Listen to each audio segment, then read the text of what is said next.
नमस्कार साथियों, स्वागत है आप सभी का। तो आज की वीडियो में हिंदी साहित्य के प्रमुख कथनों के बारे में पढ़ेंगे, क्योंकि कथनों से एक प्रश्न परीक्षा में जरूर पूछा जाता है। 50 कथन लिए गए हैं जिनसे ही प्रश्न ज्यादातर बनते हैं। तो आप एक बार इन कथनों को अच्छी तरह से देख लीजिएगा, जिससे एक प्रश्न आपका कन्फर्म हो सकता है। तो चलिए, ज्यादा समय न लेते हुए कम समय में ही प्रश्नों को करने का प्रयास करेंगे, ताकि आप लोगों को ज्यादा समय ना व्यर्थ हो। तो चलिए वीडियो को शुरू करते हैं और देखते हैं पहला प्रश्न। तो देखिए, पहला प्रश्न है, मौन भी अभिव्यंजना है, जितना तुम्हारा सच है उतना ही कहो, यह किसका कथन है?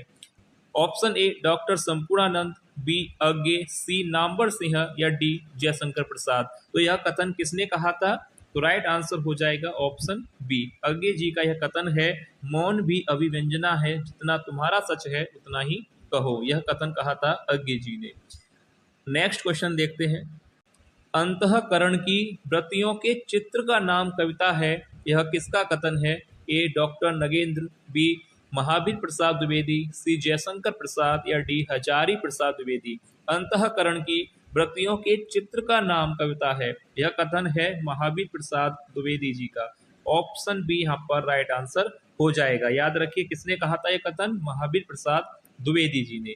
अब देखते हैं नेक्स्ट क्वेश्चन। आध्यात्मिक रंग के चश्मे आजकल बहुत सस्ते हो गए हैं, यह किसका कथन है?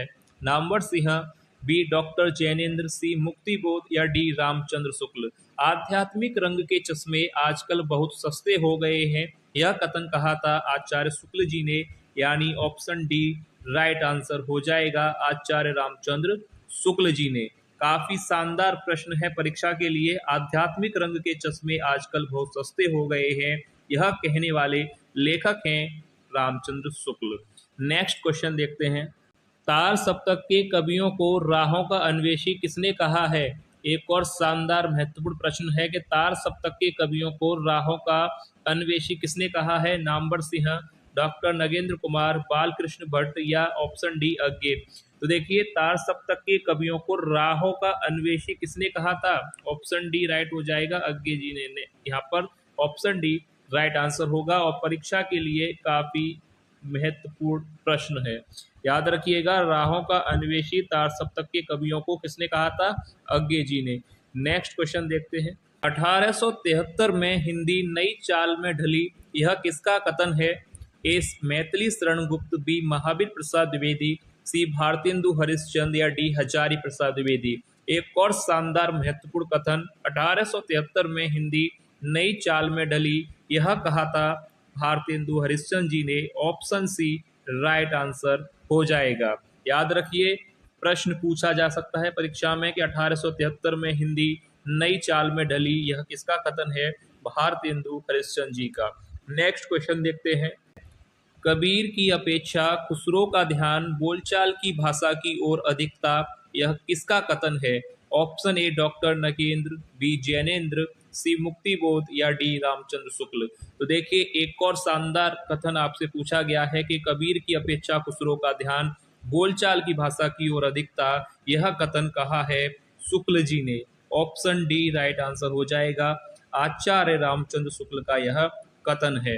नेक्स्ट क्वेश्चन देखते हैं। यदि प्रबंध काव्य एक विस्तृत वनस्थली है, तो मुक्तक काव्य चुना हुआ गुलदस्ता, यह कथन किसका है? सुमित्रा नंदन पंत, जयशंकर प्रसाद, डॉक्टर जैनेन्द्र या रामचंद्र शुक्ल। तो देखिए, राइट आंसर यहाँ पर क्या होगा? तो यह कथन किसने कहा था? आचार्य शुक्ल जी का यह कथन है। ऑप्शन डी यहाँ पर राइट आंसर हो जाएगा। प्रबंध काव्य एक विस्तृत वनस्थली है, तो मुक्तक काव्य चुना हुआ गुलदस्ता, यह कथन कहा था शुक्ल जी ने। तो नेक्स्ट क्वेश्चन देखते हैं। लोक हृदय में व्यक्ति हृदय के लीन होने की दशा का नाम रस दशा है, यह कथन किस लेखक का है? जयशंकर प्रसाद, मुंशी प्रेमचंद, सी रामचंद्र शुक्ल या डी मोहन राकेत। लोक हृदय में व्यक्ति हृदय के लीन होने की दशा का नाम रस दशा है, यह कथन कहने वाले लेखक हैं आचार्य शुक्ल जी। तो राइट आंसर हो जाएगा ऑप्शन सी, आचार्य रामचंद्र शुक्ल का यह कथन है। याद रखिए, परीक्षा की दृष्टि से काफी महत्वपूर्ण कथन है। नेक्स्ट क्वेश्चन देखते हैं। कविता हमारे परिपूर्ण क्षणों की वाणी है, यह किसका कथन है? ए नंद दुलारे Vajpayee, B Maithili Sharan Gupt, C Sumitranandan Pant या डी आचार्य रामचंद्र शुक्ल। कविता हमारे परिपूर्ण क्षणों की वाणी है, यह कथन कहा था सुमित्रा नंदन पंत जी ने। ऑप्शन सी यहाँ पर राइट आंसर हो जाएगा। ठीक है, याद रखिए किसका कथन है, सुमित्रा नंदन पंत का। नेक्स्ट क्वेश्चन देखते हैं। उपन्यास का मोटापा उसके स्वास्थ्य पर वैसा ही असर डालता है जैसे मनुष्यों का मोटापा, यह कथन किसका है। एक और शानदार महत्वपूर्ण कथन आपसे पूछा गया है, उपन्यास का मोटापा उसके स्वास्थ्य पर वैसा ही असर डालता है जैसे मनुष्यों का मोटापा। कथन यह किसका है बताना है। डॉक्टर बच्चन सिंह, मुंशी प्रेमचंद, डॉक्टर नगेंद्र या डॉक्टर जैनेन्द्र। तो देखिए कथन किस लेखक ने कहा था। ऑप्शन ए यहाँ पर राइट हो जाएगा, डॉक्टर बच्चन सिंह का यह कथन है। याद रखिए परीक्षा की दृष्टि से काफी महत्वपूर्ण कथन। अब देखिए नेक्स्ट क्वेश्चन देखते हैं। साहित्य जन समूह के हृदय का विकास है, यह किसका कथन है। Option A Hazari Prasad Dwivedi, B Balkrishna Bhatt, C Maithili Sharan Gupt या डी भारतेंदु हरिश्चंद्र। तो साहित्य जन समूह के हृदय का विकास है, यह कथन कहा था बालकृष्ण भट्ट जी ने। ऑप्शन बी यहाँ पर राइट आंसर हो जाएगा। नेक्स्ट क्वेश्चन देखते हैं। प्रयोगवादी कवि किसी एक स्कूल के नहीं हैं, सभी राही हैं, राही नहीं राहों के अन्वेषी हैं, यह कथन किसका है। बच्चन सिंह, सुमित्रा नंदन पंत, नामवर सिंह या अज्ञे। काफी महत्वपूर्ण प्रश्न है परीक्षा के लिए, पूछा अगर आपसे जाए तो राइट आंसर हो जाएगा ऑप्शन डी, अज्ञे जी का यह कथन है। प्रयोगवादी कवि किसी एक स्कूल के नहीं, सभी राही हैं, राही नहीं राहों के अन्वेषी हैं। याद रखिएगा यह कथन कहा था अज्ञे जी ने। महत्वपूर्ण कथनों की श्रेणी में आता है, इसलिए अच्छी तरह से इसका आंसर देख लीजिएगा। नेक्स्ट क्वेश्चन देखते हैं। साहित्य जनता की चित्तवृत्ति का संचित प्रतिबिंब है, यह कथन किसने कहा है। आचार्य रामचंद्र शुक्ल, ऑप्शन बी महादेवी वर्मा ने, सी सूर्यकांत त्रिपाठी निराला ने या डी मैथिली शरण गुप्त ने। तो एक और महत्वपूर्ण कथन आपसे पूछा गया है, तो राइट आंसर हो जाएगा ऑप्शन ए आचार्य शुक्ल जी का। रामचंद्र शुक्ल ने यह कथन कहा था कि साहित्य जनता की चित्तवृत्ति का संचित प्रतिबिंब है। तो ऑप्शन ए के साथ यहाँ पर जाएंगे, ऑप्शन ए सही होगा, आचार्य शुक्ल। नेक्स्ट क्वेश्चन देखते हैं। अच्छा कलाकार अपने युग का मुख और मस्तिष्क होता है, यह कथन किसका है। नगेंद्र, बी जैनेन्द्र कुमार, सी माखनलाल चतुर्वेदी या डी बाबू गुलाब राय। किसका कथन हो सकता है यह। अच्छा कलाकार अपने युग का मुख और मस्तिष्क होता है, यह कथन कहा है बाबू गुलाब राय जी ने। ऑप्शन डी यहाँ पर राइट आंसर हो जाएगा। नेक्स्ट क्वेश्चन देखते हैं। एक और शानदार कथन आपसे पूछा जा रहा है कि मैं साहित्य मनुष्य की दृष्टि से देखने का पक्षपाती हूँ, यह कथन किसका है। भारतेंदु हरिश्चंद्र जी का, जयशंकर प्रसाद, हजारी प्रसाद द्विवेदी जी का या महावीर प्रसाद द्विवेदी जी। तो देखिए मैं साहित्य को मनुष्य की दृष्टि से देखने का पक्षपाती हूँ, तो यह कहने वाले लेखक हैं। ऑप्शन सी राइट होना चाहिए, हजारी प्रसाद द्विवेदी जी। यह कथन किसने कहा है, हजारी प्रसाद द्विवेदी जी ने। मैं साहित्य को मनुष्य की दृष्टि से देखने का पक्षपाती हूँ। ऑप्शन सी राइट आंसर होगा। नेक्स्ट क्वेश्चन देखते हैं। हम दीवानों की क्या हस्ती, आज यहाँ कल वहाँ चले। किसके साथ राइट आंसर होना चाहिए। भगवती चरण वर्मा, मैथिली शरण गुप्त, प्रताप नारायण मिश्र या महादेवी वर्मा। हम दीवानों की क्या हस्ती है, आज यहाँ कल वहाँ चले। ऑप्शन ए राइट होगा, भगवती चरण वर्मा। याद रखिए यह पूछा जाए आपसे तो याद कर लीजिए, भगवती चरण वर्मा राइट आंसर हो जाएगा। नेक्स्ट क्वेश्चन देखते हैं। प्रगतिवाद साहित्य से मतलब उस साहित्य से है जो समाज को आगे बढ़ाता है, मनुष्य के विकास में सहायक होता है, यह कथन किसका है। बच्चन सिंह, रामविलास शर्मा, महादेवी वर्मा या Ram Kumar Verma.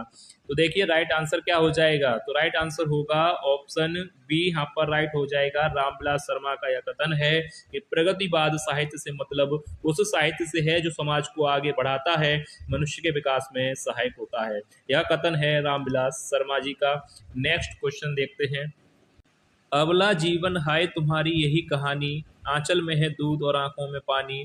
Option A Ramchandra Shukla, B Maithili Sharan Gupt, C Sumitranandan Pant या D Mahadevi Verma. Right answer कौन सा होगा यहाँ पर, ऑप्शन बी यहाँ पर राइट आंसर होगा, मैथिली शरण गुप्त। याद रखिए सरल प्रश्न है, आप में से सभी को इसका आंसर पता होगा। नेक्स्ट क्वेश्चन देखते हैं। निबंध गद्य की कसौटी है, यह कथन किसका है? नंद दुलारे Vajpayee, B Maithili Sharan Gupt, C Sumitranandan Pant या डी आचार्य रामचंद्र शुक्ल। निबंध गद्य की कसौटी है, यह कथन किसका है? तो राइट आंसर हो जाएगा ऑप्शन डी आचार्य रामचंद्र शुक्ल जी का यह कथन है कि निबंध गद्य की कसौटी है। महत्वपूर्ण कथन है, परीक्षा के लिए पूछा जा सकता है। राइट आंसर हो जाएगा ऑप्शन डी। नेक्स्ट क्वेश्चन देखते हैं। अधिकार खोकर बैठना यह महादुष्कर्म है। Option A Ramchandra Shukla, B Maithili Sharan Gupt, C Sumitranandan Pant या डी महादेवी वर्मा। तो इसका राइट आंसर क्या होगा? शुक्ल, मैत्री शरण गुप्त, सुमित्रा नंदन पंत या महादेवी वर्मा। तो देखिए राइट आंसर हो जाएगा ऑप्शन बी मैथिली शरण गुप्त यहाँ पर राइट आंसर होगा। और ये काफी महत्वपूर्ण प्रश्न है, परीक्षा में पहले भी पूछा गया है, इस बार भी आपसे पूछा जा सकता है। अधिकार खोकर बैठना यह महादुष्कर्म है, तो राइट आंसर हो जाएगा मैथिली शरण गुप्त, ऑप्शन बी। नेक्स्ट क्वेश्चन देखते हैं। कामायनी को आधुनिक सभ्यता का प्रतिनिधि महाकाव्य किसने कहा है? नंद दुलारे वाजपेयी, नगेंद्र, रामविलास शर्मा या नामवर सिंह। तो राइट आंसर यहाँ पर क्या होगा? कामायनी को आधुनिक सभ्यता का प्रतिनिधि महाकाव्य किसने कहा है? नामवर सिंह, ऑप्शन डी यहाँ पर राइट आंसर हो जाएगा। नेक्स्ट क्वेश्चन देखते हैं। मैं उपन्यास को मानव चरित्र का चित्र मात्र मानता हूँ, यह कथन किसका है? जयशंकर प्रसाद, मुंशी प्रेमचंद, रामचंद्र शुक्ल या मोहन राकेश। उपन्यास को मानव चरित्र का चित्र मात्र मानता हूँ, मुंशी प्रेमचंद जी ने यह कथन कहा है। ऑप्शन यहाँ पर बी राइट आंसर हो जाएगा। यह कथन किसका है? मुंशी प्रेमचंद जी का। नेक्स्ट क्वेश्चन देखते हैं। चरम व्यक्तिवाद ही प्रयोगवाद का केंद्र बिंदु है, यह कथन है। तो देखिए काफी महत्वपूर्ण प्रश्न है। चरम व्यक्तिवाद ही प्रयोगवाद का केंद्र बिंदु है, यह कथन किस लेखक का है? ऑप्शन दिए गए हैं डॉक्टर बच्चन सिंह, या ऑप्शन बी नामवर सिंह, या option C Sumitranandan Pant, या ऑप्शन डी मुंशी प्रेमचंद। तो देखिए यह कथन किस लेखक का है? ये चरम व्यक्तिवाद ही प्रयोगवाद का केंद्र बिंदु है। तो देखिए यह कथन किस लेखक का है? तो याद रखिएगा, अगर यह कथन परीक्षा में पूछा जाता है, ऑप्शन बी यहाँ पर राइट आंसर हो जाएगा नामवर सिंह का।